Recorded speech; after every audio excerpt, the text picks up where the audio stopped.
Now something interesting happens here. I would like to briefly discuss it with you.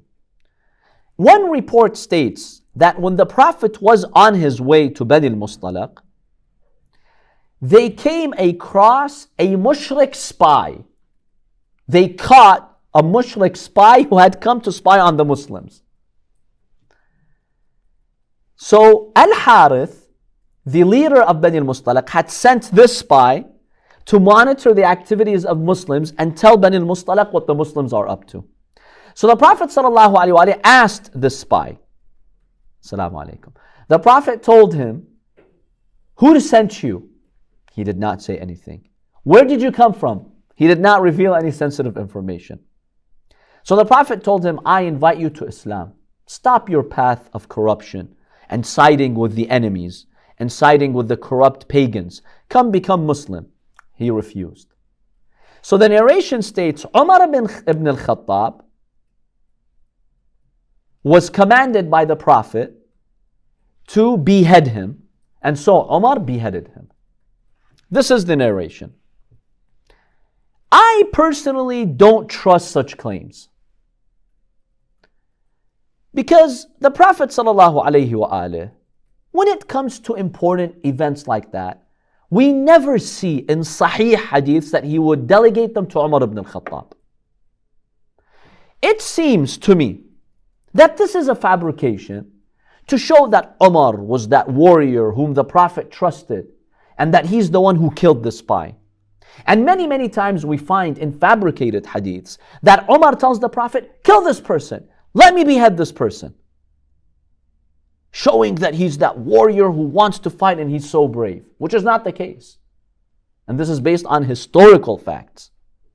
So I personally don't trust such claims. I really don't know if the Prophet had him beheaded or not. But let's assume that the narration is authentic. Let's assume that it happened. The Prophet issuing that command or allowing the spy to be executed, is that problematic? Is that unmerciful? Is that unethical? Wouldn't it contradict the verse that says la ikraha fid-din? Okay, so one argument is this could contradict the verse that says la ikraha fid-din. But here's my question. Why did the Prophet have him beheaded assuming that this is a Sahih hadith? Again, I myself, I doubt the report. However, assuming it's correct, why did the Prophet accept this punishment for him? Is it because he didn't become Muslim? Because he was a spy. Not because he refused to become Muslim. Yes, the Prophet gave him a way out. You can compensate for your evil action. Come and join us and be a Muslim and we'll forgive you. He refused. Because he was a spy, he was beheaded. Now, why is a spy beheaded in this case? Because if the Prophet had released him, and he goes to Bani al-Mustalaq, and he informs them of sensitive information regarding Muslims, that enables the enemy to kill Muslims and win the war. And that way innocent people get killed. And the evil ones triumph. You have to stop that. If the only way to stop that is by beheading a spy, then for the well-being of society, you have to do that. Just like here in the United States, in the Constitution. We've spoken about that in our previous biography classes.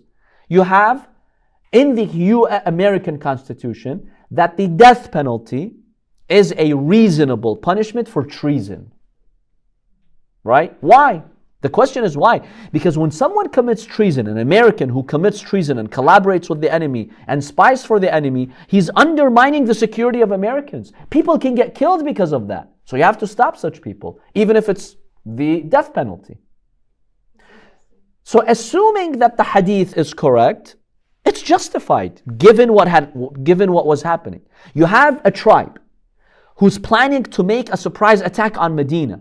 The Prophet somehow comes to know this. He verifies it. So the Prophet is coming to stop them.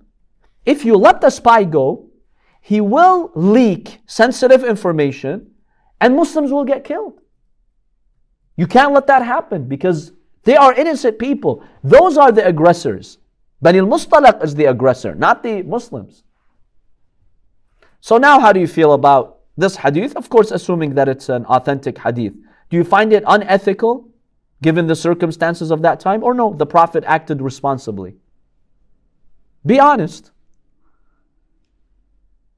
If there was no other option, then I guess it would have been. If he had been released, he would have gone and leaked the information. Because the Prophet gave him a way out. See, that's the beauty of Islam. Had the Prophet, according to the hadith, if the hadith was this way, the Prophet captured the spy, he immediately had him beheaded. You could say, okay, give him a chance. The Prophet gave him a chance. What about keeping him as a prisoner of war until the end of the war? Keeping him as a prisoner of war until the end of war.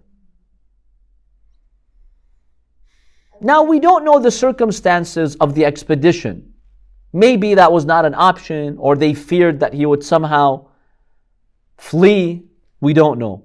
Or maybe the Prophet is sending a signal to other spies, don't come. If you get caught, you'll get killed. That deters them. Right. I was going to ask that, but then why doesn't the U.S. just keep people as prisoners if they commit treason instead of... Exactly. So according to the US Constitution, if you arrest someone guilty of treason, give them a life sentence. Why kill them? What's the rational philosophy behind this punishment in the Constitution? So if you were to ask an American expert on law and tell him what was the rationale behind it, what possible answers could you get? I guess they would say would never be able to trust them.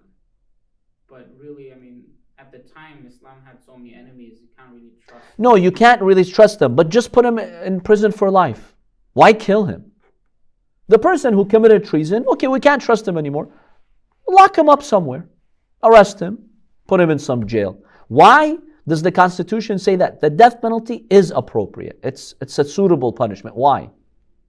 And by the way, the US killed in 1964 the Rosenbergs. I think they were husband and wife. They were accused of collaborating with the enemy or committing treason or revealing sensitive information about the US. They were executed. Maybe it's to send a signal to deter other potential people who want to commit treason. So we don't exactly know why they did not keep him as a prisoner of war, but it served a rational purpose. This is all assuming that the hadith is sahih.